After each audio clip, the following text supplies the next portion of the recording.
Mudanças no clima e na superfície do planeta também contribuíram de forma decisiva para as transformações que levaram à multiplicação das espécies.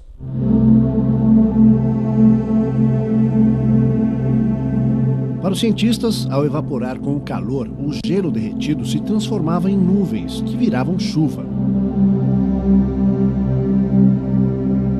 A água das chuvas alimentava as plantas que, por sua vez, liberavam oxigênio para os primeiros seres vivos.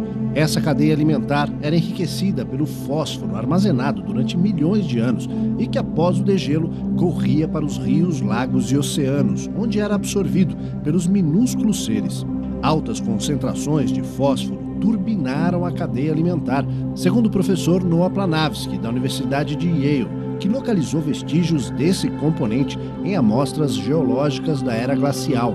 Em rochas antigas, Planavsky também descobriu outro elo daquela cadeia alimentar, o crômio, que existe em diferentes estados na natureza, dependendo da quantidade de oxigênio no ar. E foi o aumento na quantidade de oxigênio que abriu o caminho para a diversificação da vida animal e do ecossistema.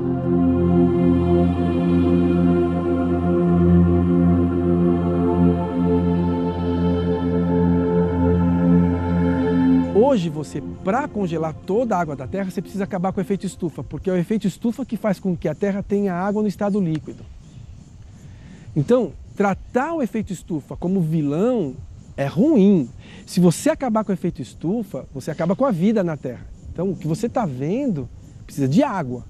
E água no estado líquido, não no estado de gelo. Na época do snowball, eu não tinha um efeito estufa. Provavelmente não tinha nem água no estado líquido. Então, existem teorias da água ter vindo da Terra por conta de cometas de gelo. Esses cometas de gelo não derreteram ao entrar na atmosfera, porque só derrete com o contato com o oxigênio. Não tinha ar nenhum. Gelo. CO2, aquecimento. Então você tem um gelo, a luz do sol vem, vai embora e você resfria. Então o que acontece é o seguinte, se você acabar com o efeito estufa, por exemplo, a luz do sol vai bater na Terra, vai voltar, não vai reter e a água vai congelar. Poxa vida, mas por que, como é que isso acontece do lado de fora? É porque você não retém calor. Se a luz do sol entrasse com força agora sem camada de ozônio, sem o efeito estufa, nós seríamos calcinados. Uma das teorias mais fascinantes, segundo os naturalistas, é a de que as próprias dificuldades de sobrevivência empurraram as espécies para o aperfeiçoamento de seus organismos e de suas células para a evolução.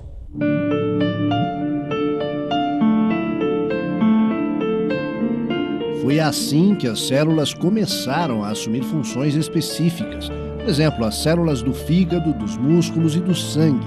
Era a natureza agindo para garantir a multiplicação e a capacidade de sobrevivência para as mais diversas espécies.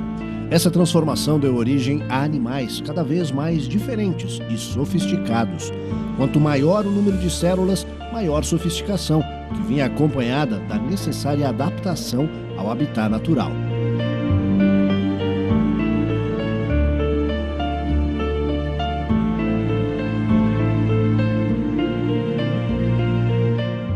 A evolução natural também levou à diversificação das células reprodutivas nos espermatozoides e óvulos, que foram se multiplicando em novas espécies, num verdadeiro milagre da natureza.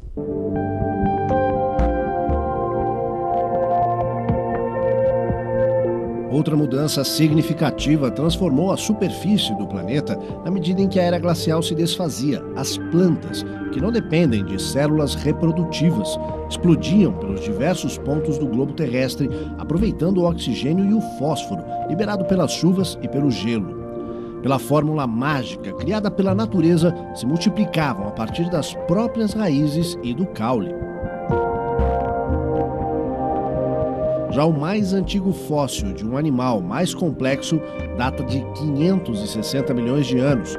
Isso significa que a natureza levou quase 200 milhões de anos para transformar pequenos insetos, moluscos e outros seres disformes em espécies dotadas de grande sofisticação. Os cientistas acreditam que os primeiros seres a ganhar pés começaram a caminhar em solo firme ainda na era glacial. Recentemente, o professor Malcolm Wallace, da Universidade de Melbourne, descobriu estranhas formas de fósseis em regiões remotas da Austrália e Namíbia, na África. Incrustados em antigos rochedos, datados de milhões de anos, havia restos de minúsculas criaturas que já possuíam dedos. Os fósseis têm algo em torno de 700 milhões de anos. Para Wallace, esse pode ter sido um precursor dos animais que conhecemos hoje. Uma criatura capaz de viver com quantidades mínimas de oxigênio e que estava a meio caminho entre os micróbios unicelulares e os primeiros seres dotados de um maior número de células.